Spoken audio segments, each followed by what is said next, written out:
G'day champions, it's a bloody Australian amp bonanza these days. We've got a Strauss Polka Nova Sound Proprietary Limited Australia.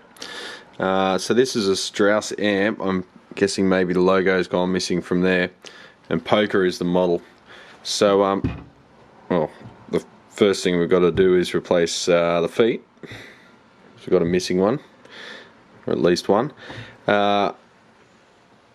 So Strauss is one of those zombie brands that has been brought back to life by someone. Someone's purchased the name rights, and now they just make really crappy Chinese amps that are supposedly assembled in Australia, but you know, maybe they put them in the box in Australia, but they're just a direct rip-off of a PV Classic 30. And even to the point where the component names are the same, like R36 corresponds to R36 from the PV schematic. So that's quite underhanded in my opinion. They are constructed better than PVs, but the soldering and everything's terrible. However, this one's the real deal. This is from back in the day. Not sure the date. I've got to do some research on all of these and have a look at the history of them. We've got a missing handle there. That was requested that we replace that, so we'll try and find something with the same centers, if not very close to it, and possibly drill some new holes. We'll try to avoid that. The unit's pretty dirty, and the pots even feel scratchy to turn, so I dare say that some of them might need replacing if they don't clean up nicely. But it all looks complete, so we'll just spin it around and give you a look at the rear. So what did I say about it being dirty? It's missing a rear cover, so it looks like there used to be a cover there. You can see some screw holes where it used to be affixed. Well, there only seems to be one, but we'll have to do something about that, because this is like got live connections here, so we don't want fingers wandering around in there. You can see there's a massive film of dust on the circuit board which is exposed. The components upwards. It's kind of a weird construction, this one. It's like the circuit board is just bare, and it's just held in place by a piece of channel at the rear. That makes servicing reasonably easy, but it's exposed to the elements. All the dust collects on it and starts to conduct and can arc over if you've got high plate voltages, which a lot of these amps, these old Aussie amps, have. So here's the spec plate. You don't often get one of these. Amplifier type unknown. It's actually got a serial number there, so I guess this was the 95th one made. Output power 80 watts, 8 ohms output impedance, 240 volts AC input. Nova Sound Proprietary Limited, based out of Melbourne, Australia. So there's the Strauss sound equipment. This has got the old Canon style connectors as well as just normal jacks. You've got option there probably for an output impedance selector. Like a lot of the amps from this era, they were sort of one chassis fits all. They'd have like one sort of chassis or set of plates, in this case like the end caps there, and then that would suit many different models of amp that they had in their range. High tension fuse. And you can see there they've left the silk screen bare there for the amperage, so 1 amp and 3 amp. So that's the mains fuse, and then the high tension fuse there, so that's good. It's got the old school power connector, so I'll give an option to change that out with an IEC, and the missing voltage selector. We'll probably put a rubber plug in those just to try and make this thing a bit safer. So for this rear panel, I suggested to the customer maybe we put a piece of perforated aluminium on the back there, and that will allow plenty of airflow, but stop fingers from wandering in there. And I mean, you can see the coupling caps there, and they'd have high voltage on them, so not very safe. Plus just the pots and stuff. If you have an exposed pot, someone's going to adjust it. It's as simple as that. It's human curiosity, so you want to cover that shit up. So having a glance in here, the owner mentioned that he replaced the valves at some point, and you can see back there there's a white getter on the back one, white getter flash, so it's lost vacuum, and so is its mate. It's probably mechanical more than anything. You can actually see the cracked glass there if Panasonic wants to focus. Hey, happy days, yes it does. So the glass is cracked, it's lost vacuum. Can't see so clearly on the other one, but yeah, oh yeah, you can see a crack up the side there as well. So yeah, this seems to be a problem with JJ's valves in general across the range, their preamp stuff as well. It seems to have only sort of started occurring about a year and a half ago. And all my colleagues in the States and the UK, everyone's having the same issue. So they've got something wrong with the glass, either in cooling it too quickly or something, and this tension's built up in the glass that it's not capable of dealing with. So we don't know. In this case, it could have overheated, but it is a common thing, particularly with JJs at the moment. Seems to be across the board. Hopefully they sort it out soon. So just a quick look at the front. You've got your power and standby over there, blah blah blah. Your neon indicator valves, indicator bulbs. You've got bass, middle, treble, presence, and volume. So about as simple as it gets. Bright and normal input. So I'm guessing that's just your sort of traditional sort of Fender style input circuitry. So let's whip it out of the box and have a look. So we've got these monstrous rubber feet, and one's just pulled through the rubber. You can see the remnants of the rubber left over there. So we'll probably not find the exact height of rubber foot as those ones, but if we do, we can replace just one. Otherwise we can just replace all four, because they're a couple of bucks each. Who cares? Those ones are starting to go a bit cracked anyway, so they're probably due for replacement, because the rubber does harden over time and stops being rubber and starts being some weird brittle plastic. We've got to remove the feet to get to those screws anyway.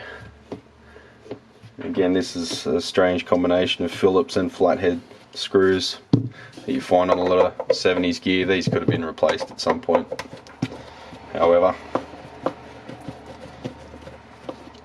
And under that we've got flathead machine screws going into the chassis.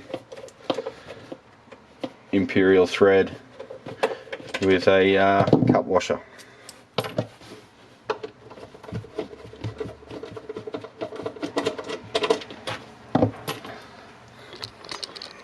Got a Tolex seam in the center of the cabinet there, and curiously they've used some staples to try and hold the Tolex together, like they didn't have too much faith in the glue, even though it has worked really well and held on. You got the mark of the previous tech here with the munched up screw heads. Hopefully the damage internal isn't as significant. When you get reamed out screw heads, you're always a little bit curious about the rest of the work that's taken place inside. Like, if they couldn't get that right, what else have they done? But you never know. You know, again, it's just super tight in the cabinet. Like barely a millimetre spare. Not even a millimetre spare, just super tight.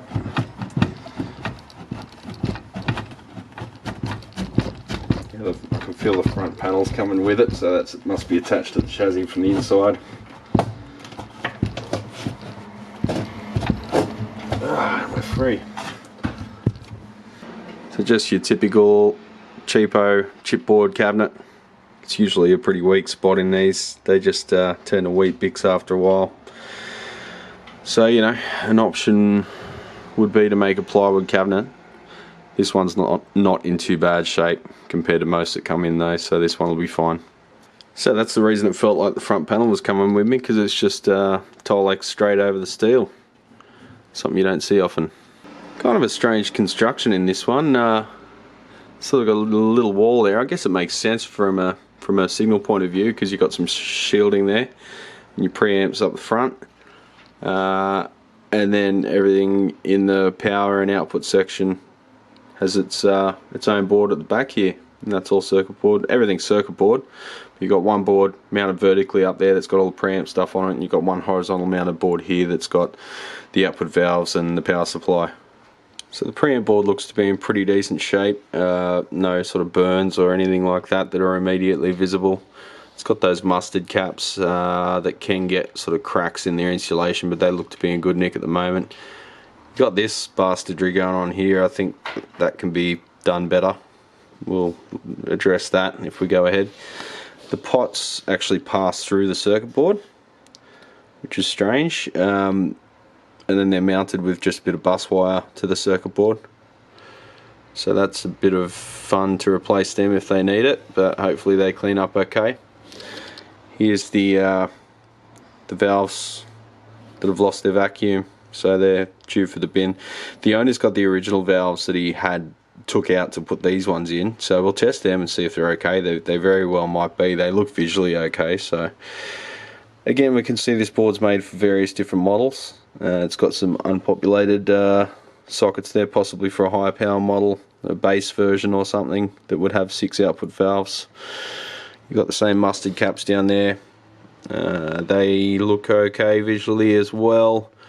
You've got a combination of Elna and these look to be originally cam mounted caps, but they're mounted to the circuit board just via their solder connections. That one looks to be a replacement, and that's an original. Actually, that's an Elna as well. So someone's replaced one because it's failed and then assumed that the other one will be fine. A lot of techs will do that. They'll just fix what's in front of their face without any preventative maintenance whatsoever, and they're the ones that are first to criticise the guys who go the extra mile, because I guess they're a bit self-conscious about their own decisions.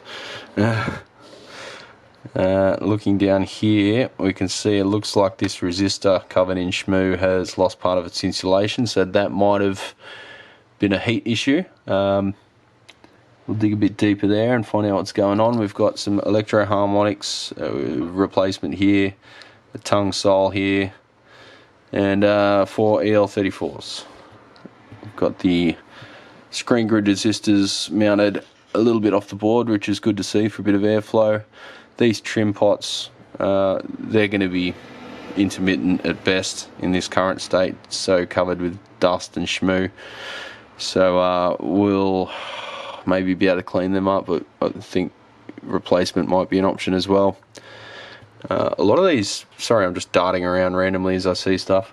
A lot of these Aussie amps, they'll have the transformer laminations haven't been potted at all. They haven't got a varnish, so they tend to buzz quite a bit when you power them up. There's not a lot you can do about that. You can tighten up those fasteners as much as is practical, but there's almost always some degree of just physical buzz coming from the power transformers as a result of the magnetostriction, if you want to get technical about it.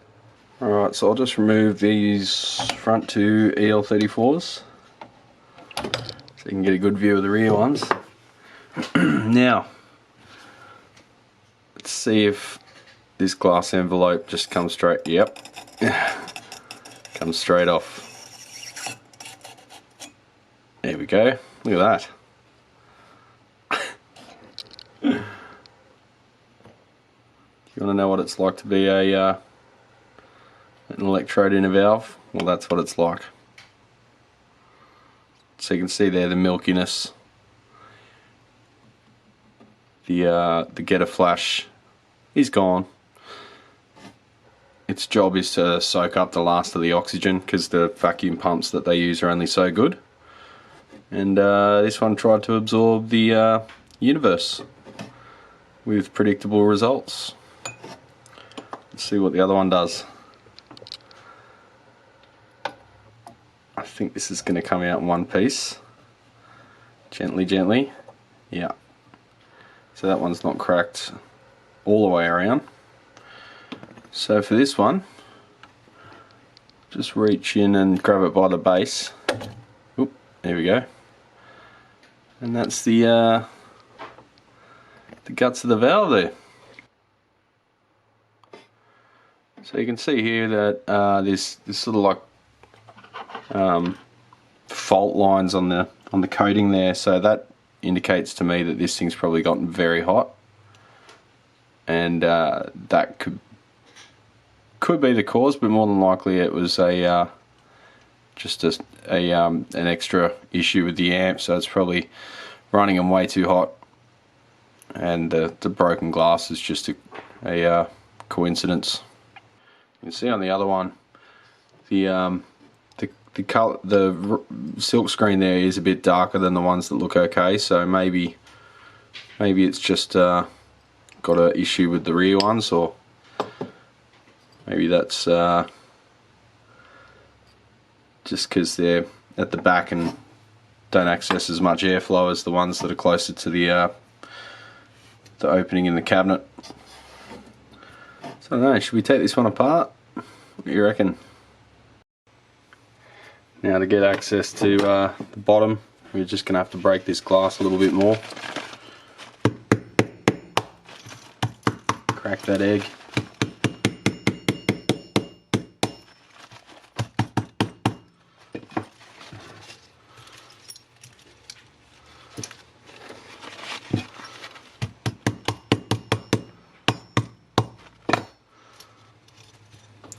This is a bit where I use pliers if I'm smart.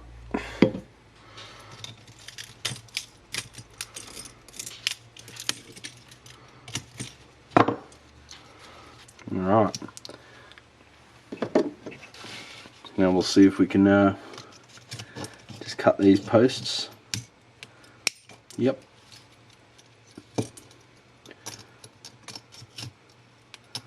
To allow the anode to slide up.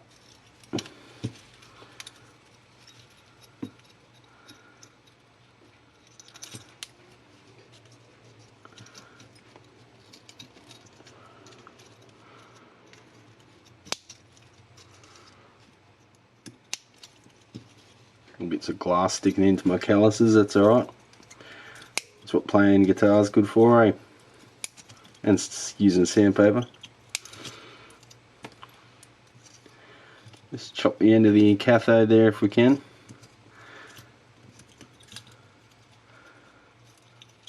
So we can get this micro spacer up. And see if that slides off. Yes, it does. Look at that.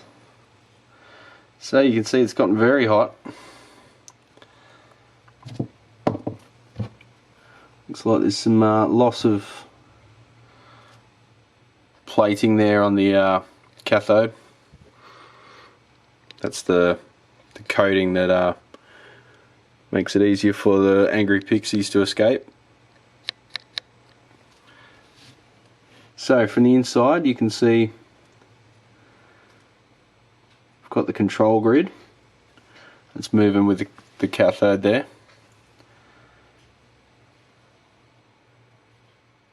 And you've got your screen grid. Next one out, kind of hard to see but it's the next one out. And then the very fine one around the outside is the suppressor grid. Very fine molybdenum wire between them. We'll see if we can remove the suppressor grid in one piece. Oh, a little bit of bent there, but that's it.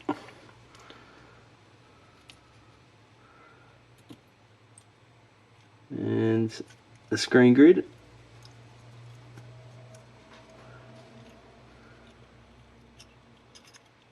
She goes.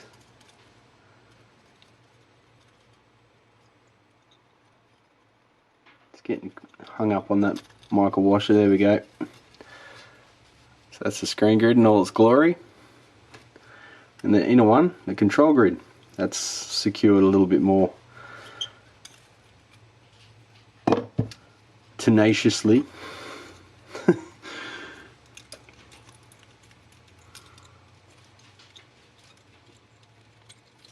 Chop.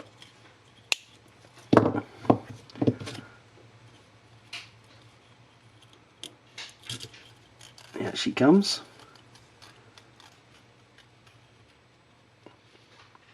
And you're left with just the cathode and the heater. So the cathode's the actual tube, and the heater is rolled up inside that tube. Let's see if we can get it out and keep the heater intact.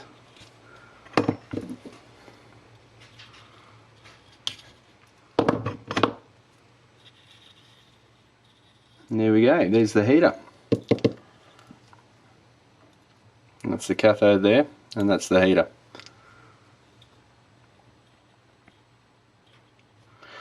Takes away a bit of the mystery when you pull one apart, doesn't it? Here's the getter itself. That actually has a plating on it, and the reason it's ring shaped is so when they apply a very strong AC magnetic, well, a very strong AC magnetic field to it, it goes red hot and evaporates that plating, and then that is what condenses on the inside of the valve to form that getter flash. You can see it's lined up with the edge of that ring there. So as that's heated up externally after the vacuum has been sealed, the plating evaporates and then condenses on the glass, and that forms the getter flash. When we say the getter, we mean this actual ring. And the getter flash is what that ring deposits on the glass envelope itself. So there you go, enough faffing about. Let's clean up this mess and get back to the amp. Looking at the valve sockets, there's no real obvious evidence of arcing or anything, which is good. It's kind of hard to tell with black sockets, however. So I'll just have a real close look, and often you can get just like the tip of a tweezer and just dig around between the pins, and if it just slides across, it's fine. Wherever there's arc damage, the tweezers tend to dig in and actual material comes away pretty quickly, like powdery, crappy, charcoaly stuff. Here's that resistor. It's probably a dropper looking at its location near these caps. Looks like it's overheated a bit, and the coating has ablated off. Could have just been physical damage though, because the colour codes do look recognisable still. Normally they'll all just go black or dark brown as it overheats, so it could just be it's copped a little hit on there at some point. Alright, so having a gaze at the underside, got our output transformer there, power transformer up this end. That's the cap that's been replaced at some point.